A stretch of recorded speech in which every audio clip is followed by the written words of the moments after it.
15 अगस्त 1977 America की Ohio state university की big year observatory एक खगोल वैज्ञानिक जेरी अहमन रेडियो टेलीस्कोप से मिले डेटा को देख रहे थे। अचानक उनकी नजर एक प्रिंट आउट पर पड़ी। एक जगह पर अजीब और शक्तिशाली रेडियो सिग्नल दर्ज था, इतना मजबूत कि जेरी ने उसको सर्कल करते हुए उसके आगे लाल पेन से सिर्फ एक शब्द लिखा, वाओ।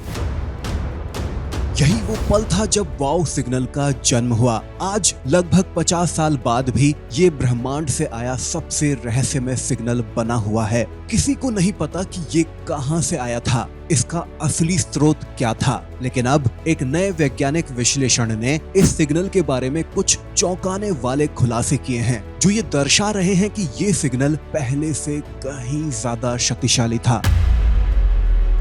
साल 1977 में कंप्यूटर आज जितने पावरफुल नहीं थे, इसलिए इस डेटा को पूरी तरह से नहीं समझा जा सका था। लेकिन अच्छी बात ये थी कि बिग ईयर ऑब्जर्वेटरी के कुछ वॉलंटियर्स ने 75,000 से ज्यादा पेजेस का ये डेटा संभाल कर रखा हुआ था, ताकि भविष्य में कभी उनका इस्तेमाल हो सके। अब डॉक्टर एबल मैंडेस की अगुवाई में वैज्ञानिकों और वॉलंटियर्स की एक टीम ने इन पुराने पेजों को एक modern computer program optical character recognization से गुजारा। ये प्रोग्राम पुराने टेक्स्ट्स को डिजिटल डेटा में बदल सकता है। इस नई टेक्नोलॉजी ने पहली बार इस सिग्नल का गहराई से अध्ययन किया, जिसके बाद इस विश्लेषण से 3 अहम बातें निकलकर सामने आई। पहली थी ज्यादा सटीकता, मोर एक्यूरेसी। वैज्ञानिकों को सिग्नल की लोकेशन पहले से ज्यादा सटीक मिली, जिससे पता चला कि ये सिग्नल सजिटेरियस कॉन्स्टेलेशन के एक छोटे से हिस्से से आया था।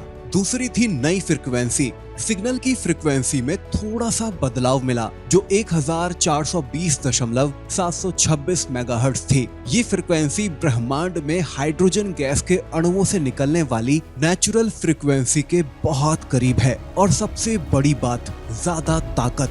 इस सिग्नल की ताकत या फ्लक्स डेंसिटी को फिर से मापा गया। पहले यह 54 से लेकर 212 जेंस्कीज के बीच मानी जाती थी, लेकिन नए विश्लेषण से पता चला कि इसकी असली ताकत 250 जेंस्कीज की थी। अगर हम इसे आसान भाषा में समझें तो जेंस्कीज रेडियो तरंगों की ताकत को मापने की इकाई है, जैसे किसी लाइट बल्ब की चमक। इस नए डेटा का मतलब है कि ये सिग्नल हमारी सोच से कहीं ज्यादा चमकीला और कहीं ज्यादा शक्तिशाली था। वैज्ञानिकों ने ये भी पता लगाया कि ये सिग्नल कहां से नहीं आया हो सकता था। उन्होंने ह्यूमन सोर्सेस जैसे कि टीवी स्टेशंस और सैटेलाइट्स को नकार दिया, क्योंकि उस समय ऐसा कुछ भी उस दिशा में नहीं था। सूर्य से निकलने वाली कोई सोलर फ्लेयर भी इसका कारण नहीं थी। तो फिर क्या यह किसी एलियन सिविलाइजेशन का मैसेज हो सकता था?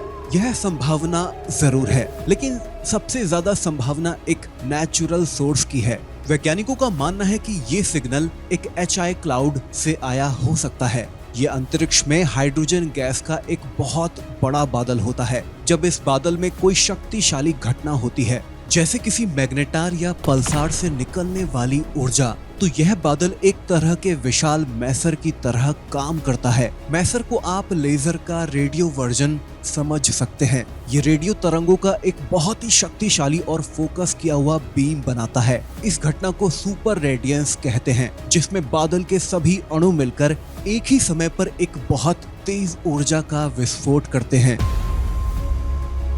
भले ही नए डेटा ने हमें कुछ सवालों के जवाब दिए हैं, पर वाओ सिग्नल आज भी एक रहस्य बना हुआ है।